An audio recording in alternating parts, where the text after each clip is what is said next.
రైతు సోదరులకు నమస్కారం. కోకో సాగు విధానాలపై మాండలేస్ సంస్థ ప్రతి బుధవారం 6:20 అందిస్తున్న ప్రత్యేక కథనాలకు స్వాగతం. చాక్లెట్ పంటగా పేరొందిన కోకో పంటను ఆంధ్రప్రదేశ్లో దాదాపు 70,000 ఎకరాల్లో కొబ్బరి ఆయిల్ పామ్ తోటల్లో అంతర పంటగా సాగు చేస్తున్న సంగతి తెలిసిందే. కోకో గింజల నాణ్యత ప్రథమ శ్రేణిలో ఉండాలన్నా, మంచి ధర దక్కించుకోవాలన్నా సీజన్ పంటను మాత్రమే తీసుకోవాలన్న విషయాన్ని రైతులు గమనించాలి. ఎందుకంటే సీజన్ పంటలోనే గింజలు మంచి సైజ్, బరువుతో నాణ్యంగా ఉండాలి. అలా కాకుండా సీజన్ పంటతో పాటు ఆఫ్ సీజన్ పంటను కూడా తీసుకుంటే ఆఫ్ సీజన్ పంట నాణ్యత కొరవడమే కాదు, దాని ప్రభావం తరువాత వచ్చే సీజన్ పంటపైన కూడా పడి అసలుకే మోసం వస్తుంది. అందువల్ల కోకో పండించే రైతులు ఆఫ్ సీజన్ పంటను పిందె దశలోనే తుంచివేయాలంటూ తెలియజేస్తున్నారు ఏలూరులోని మాండలేస్ సంస్థ అసిస్టెంట్ మేనేజర్ ఏ రవీంద్రరావు. మన రాష్ట్రంలో కొబ్బరి మరియు ఆయిల్ పామ్ తోటలు అంతర పంటగాను, కొన్ని ప్రదేశాల్లో అనుకూలమైనటువంటి ప్రదేశాల్లో ఏకపంటగాను విజయవంతంగా సాగు చేయబడుతున్నటువంటి పంట కోకో. ముఖ్యంగా చూసుకున్నట్లయితే కొబ్బరిలో అంతర పంటగా సాగు చేసుకున్నప్పుడు ఒక ఎకరానికి కోకో 400 కేజీల వరకు సరాసరి దిగుబడినిస్తుంది.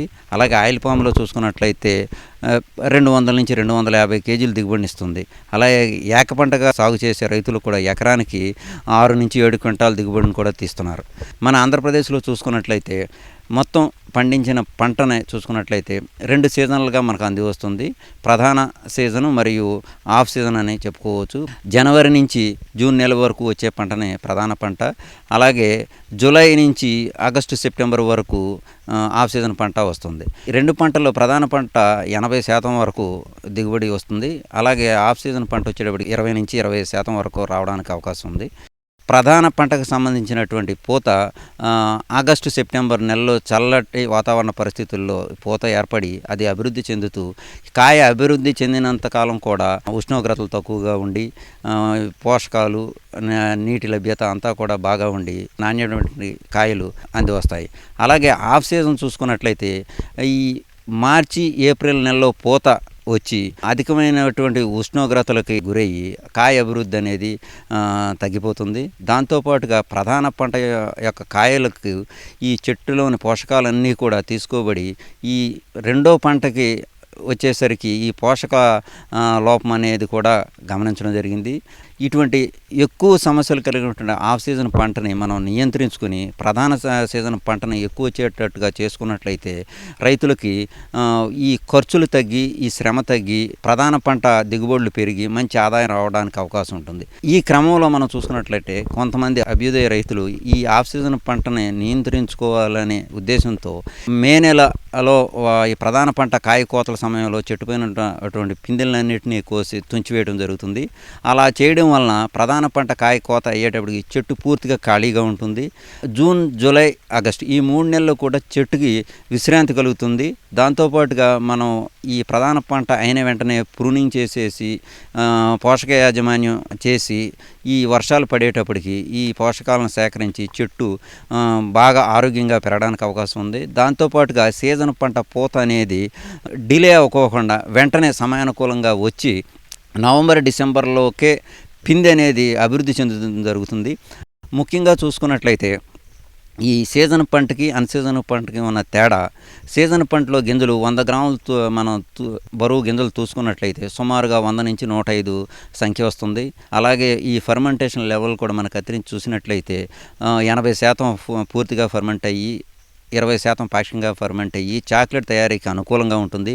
కోకో బటర్ అని అంటాము. ఆ బటర్ విలువ కలిగిన పదార్థం. అది సుమారుగా 50% వరకు ఆ గింజల నుంచి దిగుబడి వస్తుంది. అదే అన్సీజన్ గింజలు చూసుకున్నట్లయితే 10 నుంచి 15% వరకు తప్ప గింజలు వస్తాయి. వ్యవసాయ వ్యర్థాలు, దాంతోపాటుగా ఈ ఆరుదల అనేది ప్రధాన సమస్య.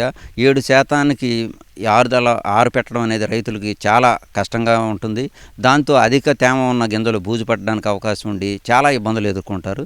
దీంతోపాటుగా కొనుగోలుదారులు ముందుకు రారు. దానివల్ల చాలా నష్టాలతో కూడుకున్న పని. ఖర్చు చూసుకున్నట్లయితే రెట్టింపు ఖర్చు అవుద్ది. దాని మీద వచ్చే ఆదాయం సగం కన్నా తక్కువగా ఉంటుంది. ఒక్కోసారి కొనుగోలు చేయకపోవడం కూడా జరుగుతుంది. కాబట్టి ఇన్ని ఇబ్బందులు ఉన్నటువంటి అన్సీజన్ పంటని సాధ్యమైనంత ఎక్కువగా నియంత్రించుకుని సీజన్ పంట ద్వారా అధిక లాభాలు పొందాలని కోరుతున్నాను. జనవరి నుంచి మే వరకు వచ్చే సీజన్ పంట కోతలు తీసుకున్న అనంతరం జూలై నుంచి వచ్చే అన్ సీజన్ పంట తాలూకా పూత పిందును తుంచివేయడం వల్ల సీజన్ పంట దిగుబడి నాణ్యత మెరుగుపడుతుందంటూ రైతులు తమ అనుభవాలను తెలియజేస్తున్నారు. కోకో వచ్చి నాకు 20 ఎకరాల దాకా చేస్తున్నామండి. రకరకాల స్టేజ్ల్లో ఉంది. 15 సంవత్సరాలు, 12 సంవత్సరాలు, 8 సంవత్సరాల వయసు తోటలు ఉన్నాయి. ఈ కోకో వచ్చేటప్పటికి మెయిన్ క్రాపు సెప్టెంబర్లో స్టార్ట్ అయ్యి మాకు పోతాపింది అప్పుడు స్టార్ట్ అయ్యి డిసెంబర్కి కటింగ్ స్టార్ట్ అవుతుందండి. డిసెంబర్ నుంచి ఏప్రిల్ మే వరకు కూడా మంచి ఫ్రూట్ వస్తుంది. దిగుబడి కూడా బాగానే వస్తుంది. ఆ టైంలో వేసవికాలం పోతాపింది వచ్చినప్పుడు అది వర్షాకాలం పంట వస్తుంది. దానివల్ల అంతా కూడా మాకు చాలా ఇబ్బంది పడుతున్నాం. అది తప్పలో తోల కింద ఉంటుంది తప్ప దిగుబడి ఏం పెరగట్లేదు. ప్లస్ దానివల్ల ఆరబెట్టడానికి చేయడానికి అన్నీ కూడా ఇబ్బందిగానే ఉంటుంది. దాని గురించి మేము ఏం చేస్తున్నామంటే గత మా కంపెనీ వాళ్ళు చెప్పిన దాని ప్రకారం ఒక 4-5 సంవత్సరాల నుంచి మేము సీజన్ అయిపోయిన తర్వాత మే నెల లాస్ట్లో తోట ప్రూనింగ్ అయిన తర్వాత చెట్లు ఉన్న కాయలన్నీ తెంపేస్తున్నామండి. పిందుల్ని వాటిని తెంపేసిన తర్వాత చెట్టు 3 నెలలు గ్యాప్ రావడంలో నిద్రావస్థకి వెళ్ళి ఈలోపు అన్ని పెంట న్యూట్రియన్స్ అన్నీ ఇచ్చుకోవడం వల్ల సెప్టెంబర్ ఆ టైంకి మాకు ఫ్లవరింగ్ పూత స్టార్ట్ అయ్యి మాకు డిసెంబర్ కాడి నుంచి కాయ కటింగ్ వస్తుందండి. బాగా దిగుబడి బాగుంటుంది. ఎండాకాలం ఎండబెట్టుకుంటే అంతే కూడా ఇబ్బంది లేకుండా ఉంటుంది. వర్షాకాలం క్రాప్కి దీనికి చాలా వ్యత్యాసం ఉందండి. ఎవరైనా రైతులు మీ సొంతగా భూమి ఉన్నప్పుడు ఒక ఎకరానికి తెంపేసి చూడండి. తెంపేసేసి ఆ పంటకి ఈ ఎకరానికి వ్యత్యాసం ఏంటన్నది మీకు తెలుస్తుంది. నేను 2005లో కోకో మొక్కలు వేసి ఉన్నాను. 15 ఎకరాల వరకు వేసాం. అయితే 2008 నుంచి కాపు స్టార్ట్ అయింది. ఈ కోకో పంట 2 సీజన్లుగా వస్తుంది. వర్షాకాలం ఒక పంటగాను, వేసవికాలం మళ్ళీ సంక్రాంతి వెళ్ళిన తర్వాత రెండో పంటగా వస్తుంది. July, August, September, October, November, December, జనవరిలో కూడా పడ్డ పిండి మనకి చాలా మంచి దిగుబడి వస్తుంది. అది మినిమం ఒక 30 కాయలు కోస్తే కేజీ గింజల దాకా వస్తుంది. దాని ఫ్రూటు బాగుంటుంది. లోన గింజ కూడా క్వాలిటీ ఉంటుంది. కొనుగోలుదారులు కూడా ఇబ్బంది పడట్లేదు. ఇది ఏప్రిల్ మే నెల వచ్చే పిండి అది వర్షాకాలం వస్తుంది. ఆ ఏప్రిల్ మే నెల 40-45 డిగ్రీలు ఎండ ఉంటుంది. వడగాల్పులు ఉండటం వలన ఆ లోన గింజ బాగా తప్పల కింద వచ్చేసి మనం కూలీలు తీయాలన్నా సరే ఖర్చు ఇప్పుడు వర్షాకాలం వచ్చే కాయలకి మినిమం 1 కింటా తయారు చేయాలంటే మినిమం 15,000-20,000 ఖర్చు అయ్యే విధంగా అయిపోతుంది. అవి ఫిబ్రవరిలో ఫస్ట్ నుంచి పడ్డ పిండి మట్టికి 40 కాయలు నేను తూస్తే 40 కాయలు కేజీ వచ్చింది. మార్చి 1 మే నెలలో వర్షాలు పడ్డా సరే మార్చి 1 నుంచి ఏప్రిల్ 1, మే 1 పడ్డ పింద మట్టికి ఎట్టి పరిస్థితుల్లో 70-80 కాయలు దాటి కానీ కేజీ అవట్లా. అసలు మెయిన్ కాపుకి చాలా ఇబ్బంది చేస్తున్నాయన్న ఉద్దేశం చేత ఇవన్నీ గమనించి నేను ఈ సంవత్సరం మొత్తం నాది 15 ఎకరాల వ్యవసాయం కూడా వర్షాకాలం మొత్తం పిండి మొత్తం తీసివేశాను. మీకు వచ్చే సంవత్సరం దీని దిగుబడి ఎలా ఉందో ఏంటనేది నేను క్లియర్గా చెప్తాను. ఆల్రెడీ నేను 2 ఎకరాలు వర్షాకాలం కాపు తీసేయడం వల్ల నాకు చాలా లాభదాయకం అనిపించింది. కోకో పంటలో ఆఫ్ సీజన్ పంట తీసుకోవడం వల్ల జరిగే నష్టాల గురించి తెలుసుకున్నాం కదా. వచ్చే బుధవారం 6:20 కోకో గింజల నాణ్యత ప్రమాణాల గురించి తెలుసుకుందాం. నమస్కారం.